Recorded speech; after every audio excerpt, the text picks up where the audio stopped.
आज मैं आपको एक तृतीया विभक्ति का सूत्र बताने जा रहा हूं।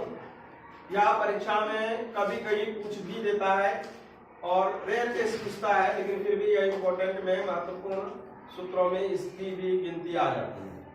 ठीक है, तो आप जब 10वीं का पेपर देंगे या फिर और भी कई जगह आप परीक्षा का पेपर देना है, परीक्षा देना है आपको, उसमें से इसका प्रयोग कई बार देखा जाता है, जो इससे रिलेटेड कुछ न कुछ प्रश्न बन जाता है ज्यादा, इसलिए परीक्षा समय इसको देने का चांस बन जाता है। आप इसको देखिए खूब अच्छे तरीके से पहले पढ़ना सीख जाइए। बोले पृथक बिना नाभिस तृतीया नियतरस्याम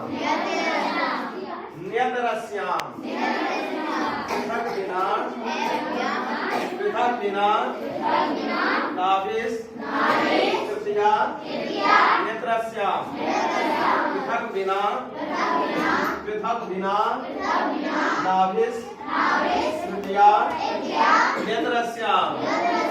नेत्रस्याम पृथक बिना नाभिस तृतीया नेत्रस्याम पृथक बिना नाभिस तृतीया नेत्रस्याम।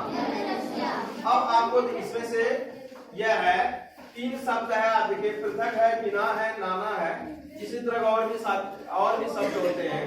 तो आप यह देखिएगा पृथक बिना नाना आदि शब्दों के योग में तृतीया विभक्ति होती है।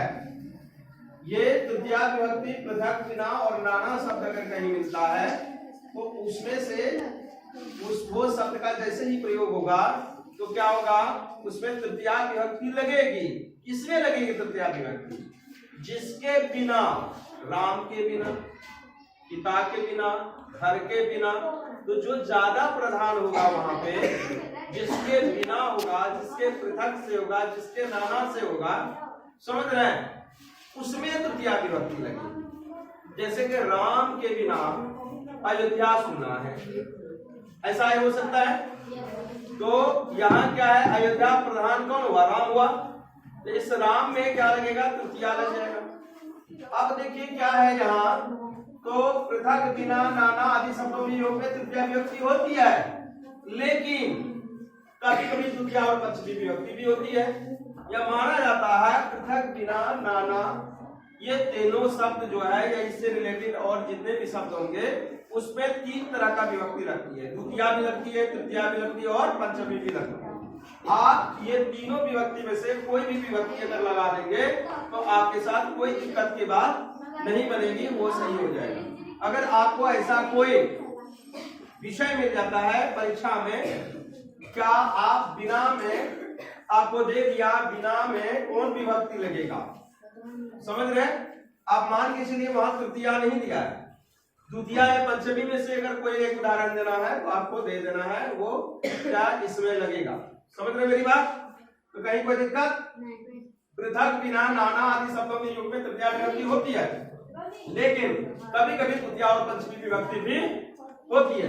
अब जैसे पितरम बिना गृहम शून्यम दृश्यते, पितरम बिना गृहम शून्यम दृश्यते, पिता के बिना घर सूना दिखता है। अब है दूसरा है उदाहरण, पृथक पितरम पृथक गृहम शून्यम दृश्यते, पिता से अलग घर सूना दिखता है। अब यहाँ जो है पितरम जो 2 जगह दिए हैं, ये 2 जगह पितरम के जगह पित्रा भी दे सकते हैं, पितु भी दे सकते हैं। अब यहाँ पितरम बिना की जगह पित्रा बिना भी दे सकते हैं, पितु बिना भी दे सकते हैं। यहाँ पितरा पृथक जो है, यहाँ पित्रा पृथक भी दे सकते हैं, पितु पृथक भी दे सकते हैं। आपको जो मन करे वो आप दे सकते हैं, आपका अनुवाद बिल्कुल सही होगा, आपका उसमें काटने की कहीं कोई बात नहीं होगी। लेकिन जैसे ही ये सूत्र देता है और इसमें व्याख्या की बात करती है तो आपको बिल्कुल ध्यान रखना होगा, किसी तरह का आपको व्याख्या करना है, कोई दोनों में से ही कोई एक उदाहरण आपको दे देना है। कोई जरूरी नहीं यही उदाहरण दीजिए, कोई आप अपने मन से भी बना दे सकते हैं, नहीं बहुत सारा उदाहरण है इसमें बना सकते हैं। कहीं कोई दिक्कत किसी को नहीं, समझने में कहीं कोई परेशानी नहीं। चलिए इसको अपने कॉपी में उतार लीजिए और आज की कक्षा यही समाप्त होती है, कल याद करके आइएगा, ठीक है।